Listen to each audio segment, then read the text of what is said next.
You're sitting in the back of a black sedan rolling through Lower Manhattan. It's 1931. Outside, New York is yours. Not in the loud, flashy way Capone owned Chicago. You don't need newspaper headlines. You don't need soup kitchens. You need the phone to ring when it matters, and for every man on the other end to say yes. Your name is Charles Lucky Luciano. You are 34 years old, and tonight you've done something no criminal in American history has ever done. You've just erased the old world and built a new one. 2 days ago, your men killed Salvatore Maranzano in his Park Avenue office. 15 men, posing as IRS agents, walked in and stabbed him to death. Before that, you arranged the assassination of Joe the Boss Masseria, shot dead in a Coney Island restaurant while you were conveniently in the bathroom. 2 bosses, 2 months.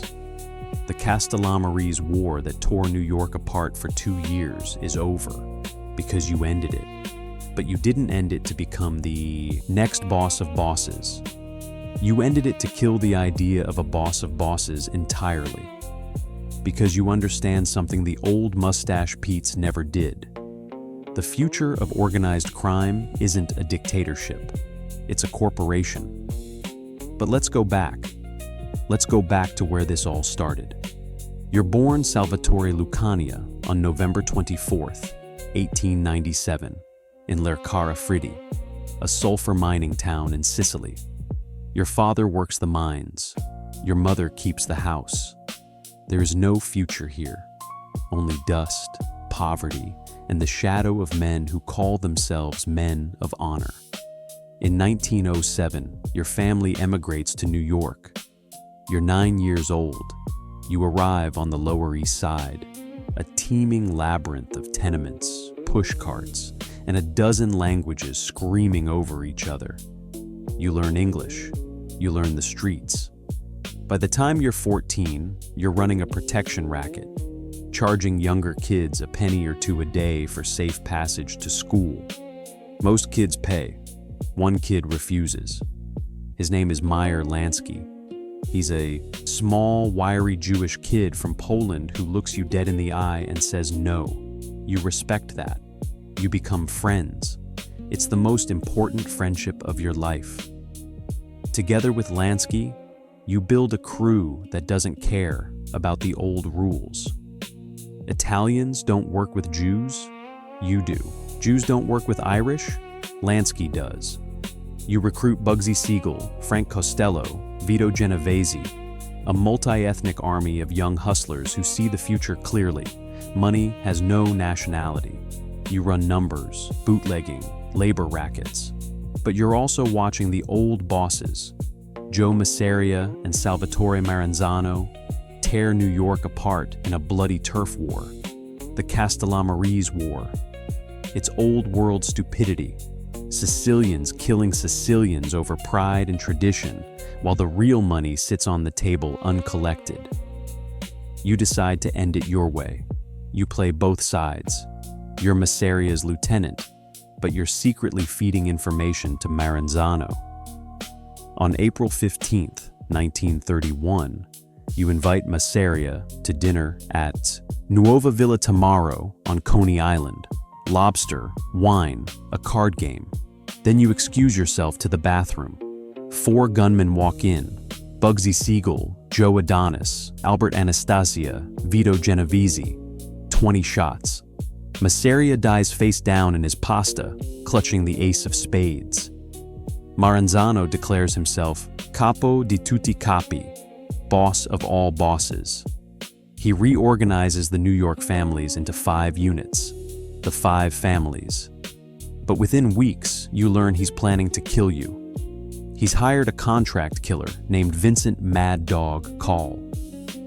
The old man can't stop thinking in the old way. One king, everyone else kneels. On September 10th, 1931, your men walk into Maranzano's office disguised as federal agents. They stab and shoot him before he can reach the gun in his desk drawer. Mad Dog Call was sitting in the waiting room, ready to be given his contract. He never gets it. In one masterstroke, you've eliminated both bosses and the entire concept they represented. There will be no more boss of bosses. Instead, you create something the world has never seen. You call it the Commission. It's a governing body of the most powerful mafia families in America. New York's 5 families, plus bosses from Chicago, Buffalo, and beyond. Disputes are settled at the table, not in the streets. Territory is divided by agreement. Violence requires authorization. It's parliamentary organized crime, a criminal United Nations. You don't sit at the head of the table. You sit among equals, first among them, but never above them. You've learned from Masseria and Maranzano. The man who crowns himself king makes himself a target. Instead, you're the chairman, the architect, the man who built the system, and the system works brilliantly. Under the Commission, the American Mafia enters its golden age. The 5 families divide New York: Luciano, Bonanno, Profaci, Mangano, Galliano. Each family controls its territory: gambling, labor unions, construction, the waterfront, loan sharking. The violence drops, the profits soar. By the mid-1930s, organized crime generates hundreds of millions of dollars a year, and the Commission keeps it running like clockwork. You also build the National Crime Syndicate with Lansky, a coalition that extends beyond Italians to include Jewish, Irish, and other ethnic criminal organizations. Murder Incorporated, run by Louis Lepke and Albert Anastasia, becomes the syndicate's enforcement arm, a professional hit squad available to any commission member for a fee. It's outsourced murder, corporate violence. In 1936, Special Prosecutor Thomas Dewey comes for you.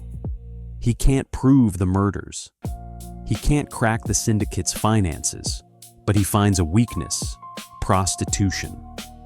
Dewey rounds up prostitutes and madams who testify, many under duress, that you ran a massive compulsory prostitution ring across Manhattan. The charges are inflated, the testimony is shaky, but Dewey is relentless. June 18, 1936. Guilty on 62 counts of compulsory prostitution, 30 to 50 years in state prison. The architect of the American Mafia, brought down by the same thing that gets everyone: a prosecutor with ambition and enough pressure to make witnesses say anything.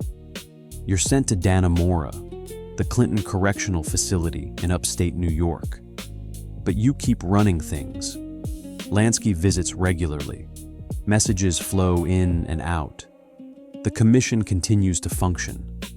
You're in prison, but you're not powerless. Then comes the war. It's 1942. German U-boats are sinking Allied ships off the American coast. The SS Normandy, a luxury liner being converted into a troop transport, catches fire and capsizes at a New York pier. Sabotage is suspected. The U.S. Navy, desperate to secure the waterfront, turns to an unlikely ally: you. Naval intelligence approaches you through intermediaries. The deal is simple: help protect the docks from sabotage and assist with the upcoming invasion of Sicily, and the government will make your prison conditions more comfortable. You agree. Your men on the waterfront ensure that not a single act of sabotage occurs for the rest of the war. When the Allies invade Sicily in 1943, Mafia contacts on the island help smooth the way. After the war, the government keeps its end of the bargain, partially. In 1946, your sentence is commuted. But there's a catch. You're deported to Italy. You will never set foot in America again. On February 10th, 1946, you board a ship called the Laura Keene in New York Harbor. You stand on the deck and watch the Manhattan skyline disappear. You built the most powerful criminal organization in the Western Hemisphere. You modernized the Mafia, you created the Commission, and now they're sending you home to a country you haven't seen since you were 9 years old. In Italy, you settle in Naples, but you don't retire. You can't. You oversee the heroin trade from Europe to America, using Corsican connections in Marseille to process Turkish opium into heroin, which is then shipped to New York. It's called the French Connection, and it becomes the primary pipeline for heroin into the United States for the next 2 decades. Lansky visits. Business continues. In 1946, you attend the Havana Conference, a meeting of the top American mafia bosses at the Hotel Nacional in Cuba. It's the Commission's most ambitious gathering, and you chair it from a suite overlooking the Caribbean. You settle disputes, distribute territories, and approve the hit on Bugsy Siegel, your old friend, who's been skimming from the Las Vegas casino project. But the world is changing. The Kefauver Committee holds televised hearings on organized crime in 1950 to 51, exposing the Mafia to the American public for the first time. The Appalachian Meeting in 1957, a gathering of dozens of bosses at a farmhouse in upstate New York, is raided by state police, blowing the Mafia's cover permanently. The era of invisibility is over.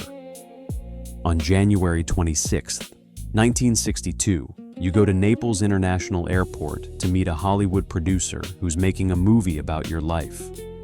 You step out of the car, walk toward the terminal, and collapse. Heart attack. You're 64 years old. They find you on the marble floor, eyes open, hat nearby. The man who built the American Mafia dies in an airport terminal in the country he left as a child. Your legacy is the system itself. The 5 families survive for decades after your death. The Commission endures. The organizational model you created, decentralized power, shared governance, ethnic cooperation, corporate structure, becomes the template for organized crime worldwide. The Yakuza studied it. The cartels adopted it. Every crime syndicate that operates as a business instead of a gang is running on your architecture. You never killed anyone with your own hands.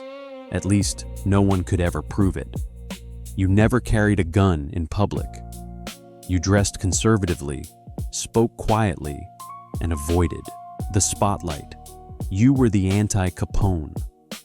Where he craved attention, you craved efficiency. Where he was the face of crime, you were its engineer. You're Lucky Luciano, the man who turned the American Mafia from a collection of feuding Sicilian gangs into a national crime syndicate worth billions. You survived a throat slashing that should have killed you. That's where the nickname Lucky came from. You played the US government during wartime and walked out of prison. You died free, which is more than most of your peers can say. That's the truth about criminal empires. The loudest ones burn out fast.